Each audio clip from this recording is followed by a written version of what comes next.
السلام علیکم ورحمۃ اللہ وبرکاتہ۔ آج کے خطبے کا عنوان ہے سورۃ البقرہ کی آخری 2 آیات کی فضیلت، دوسرا حصہ۔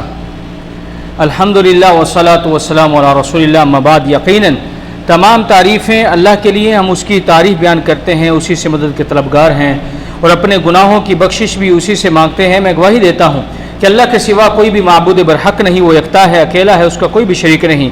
اور میں یہ بھی گواہی دیتا ہوں جناب محمد رسول اللہ صلی اللہ علیہ وسلم نے تلک بندر اس کے آخری رسول ہیں۔ اللہ تعالیٰ آپ پر، آپ کی آل پر اور تمام صحابہ کرام پر ڈھیروں درود و سلامتی نازل فرمائے۔ حمد و ثنا کے بعد اے اللہ کے بندو، اللہ تعالیٰ سورہ بقرہ کی آخری آیت میں ارشاد فرماتے ہیں لا یکلف اللہ نفسا الا وسعها۔ یہ آیت اللہ تعالیٰ کے بہت بڑے فضل و کرم کا مظہر ہے۔ یہ دنیا میں حقوق انسانی کا سب سے بڑا منشور ہے کہ اللہ اور بندے کے درمیان کوئی فصل نہیں ہے، یعنی کوئی فاصلہ نہیں ہے۔ فرمان باری تعالیٰ ہے، میں تو ہر پکارنے والے کی پکار کا جواب دیتا ہوں جب بھی اور جہاں بھی وہ مجھے پکارے۔ مزید اللہ تعالیٰ ارشاد فرماتے ہیں پس انہیں بھی چاہیے کہ میرا حکم مانیں اور مجھ پر ایمان رکھیں۔ گویا 2 طرفہ بات چلے گی، یک طرفہ نہیں۔ میری مانو، اپنی مناؤ، تم دعائیں کرو گے، ہم قبول کریں گے، لیکن اگر تم ہماری بات نہیں مانتے تو پھر تمہاری دعا میں قبول نہیں کروں گا۔ لیکن سورہ بقرہ کی یہ آخری آیت اس اعتبار سے بہت بڑی رحمت کا مظہر ہے کہ اللہ تعالیٰ کے ہاں اندھے کی لاٹھی والا معاملہ نہیں ہے کہ تمام انسانوں سے محاسبہ ایک ہی سطح پر ہو۔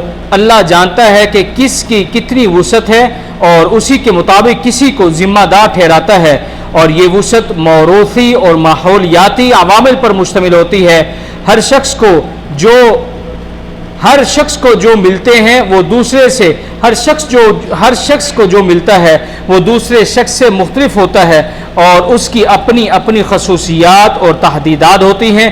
اسی طرح ہر شخص کو دوسرے شخص سے مختلف ماحول میسر آتا ہے، چنانچہ اللہ تعالیٰ ہر ایک کے ماحولیاتی عوامل اور موروثی عوامل کو ملحوظ رکھ کر اس کی استعدادات کے مطابق قیامت والے دن اس کے ساتھ حساب کرے گا۔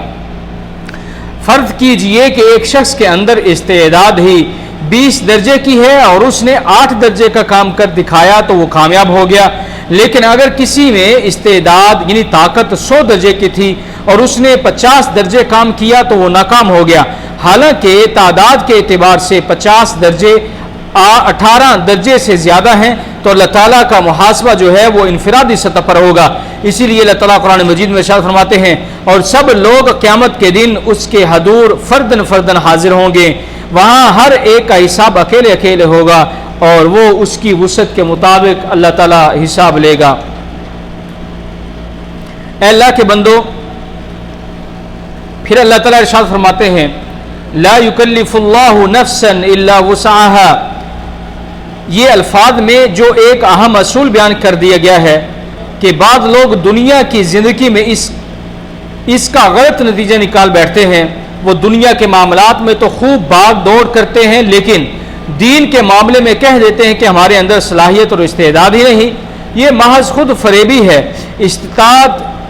استعداد اور ذہانت و صلاحیت کے بغیر تو دنیا میں بھی آپ محنت نہیں کر سکتے، کوئی نتائج حاصل نہیں کر سکتے، کچھ کما نہیں سکتے۔ لہذا اپنے آپ کو یہ دھوکہ نہ دیجئے اور جو کچھ کر سکتے ہیں وہ ضرور کیجئے۔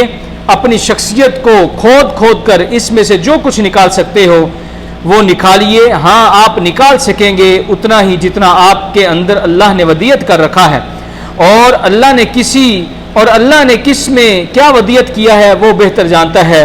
تمہارا محاسبہ اسی کی بنیاد پر ہوگا جو کچھ اس نے تمہیں عطا کر رکھا ہے۔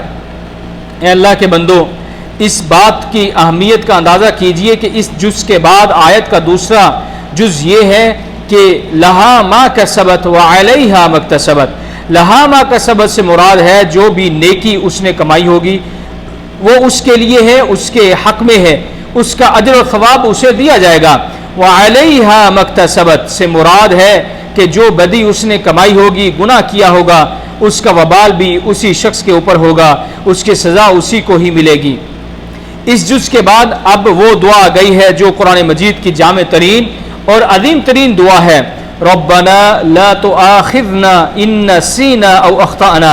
ایمان اور عمل صالح کے راستے پر چلتے ہوئے اپنی شخصیت کے کونوں خدروں میں سے امکان بھر اپنی باقی ماندہ توانائیوں کو بھی نکال کر اللہ کی راہ میں لگا لیں، لیکن اس کے بعد بھی اپنی محنت پر، اپنی نیکی، اپنی کمائی اور اپنے کارناموں پر کوئی غرہ نہ ہو، کوئی غرور نہ ہو، کہیں انسان دھوکہ نہ کھا جائے، بلکہ اس کی کیفیت تواضع، عجز اور انکساری کی رہنی چاہیے، اور اسے یہ دعا کرتے رہنا چاہیے کہ اے ہمارے پروردگار، ہماری بھول چوک پر ہم سے مواخذہ نہ فرمانا.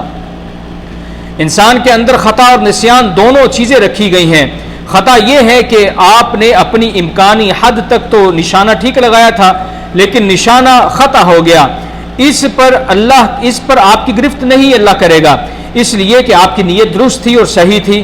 اور نسیان یہ ہے کہ بھولے سے کوئی غلطی سرزد ہو جائے. رسول اللہ صلی اللہ علیہ وسلم کا ارشاد گرامی آپ نے فرمایا اللہ تعالیٰ نے میری امت سے خطا اور نسیان معاف فرما دیا ہے. پھر اس جز کے بعد یہ جز آتا ہے ربنا ولا تحمل علینا اصرا کما حملتہ علی الذین من قبلنا. ایک حمل بوجھ وہ ہوتا ہے جس کو لے کر انسان چلتا ہے، اسی سے حمال بنا ہے.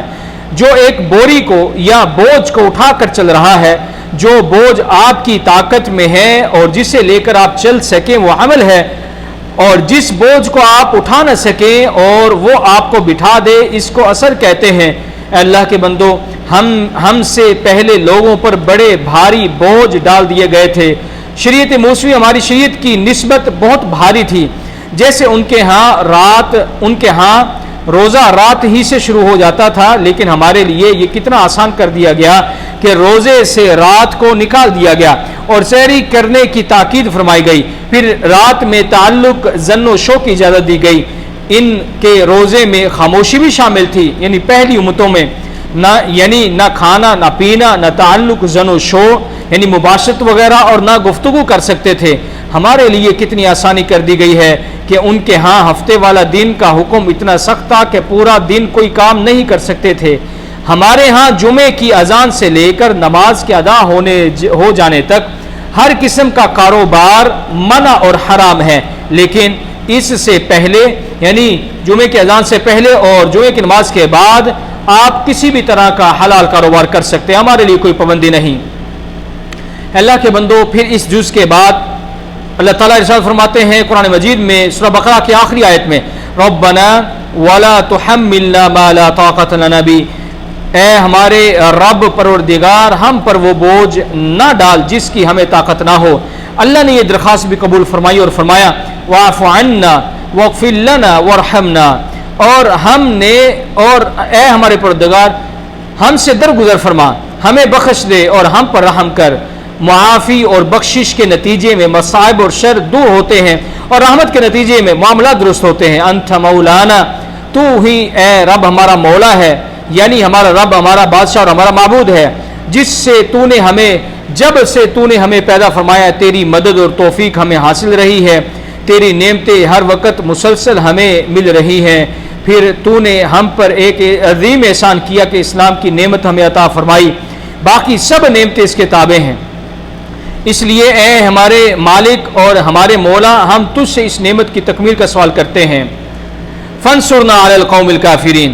اے ہمارے مالک اور ہمارے مولا، ہم تجھ سے اس نعمت کی تکمیل کا سوال کرتے ہیں کہ ان کافروں کے خلاف ہماری مدد فرما جنہوں نے تیرے ساتھ کفر کیا، تیرے نبیوں کا انکار کیا، تیرا دین ماننے والوں سے مقابلہ کیا، تیرے احکامات کو پس پشت ڈالا. لہذا دلیل و برہان اور شمشیر و سنان کے ذریعے اے اللہ تو ہماری مدد فرما، ہمیں زمین میں شوکت عطا فرما، عزت عطا فرما، ان کو ذلیل کر دے. ہمیں ایسا ایمان اور ایسے اعمال نصیب فرما جن کی برکت سے ہمیں فتح حاصل ہو. اللہ مجھے اور آپ سب کو قرآن و سنت کی برکتیں حاصل کرنے کی توفیق عطا فرمائے، اور قرآنی آیات، نصیحتوں، حکمتوں کے ذریعے اللہ تعالی ہمیں خوب در خوب نفع پہنچائے. سبحان ربک رب العزت عما یصفون وسلام علی المرسلین والحمد للہ رب العالمین.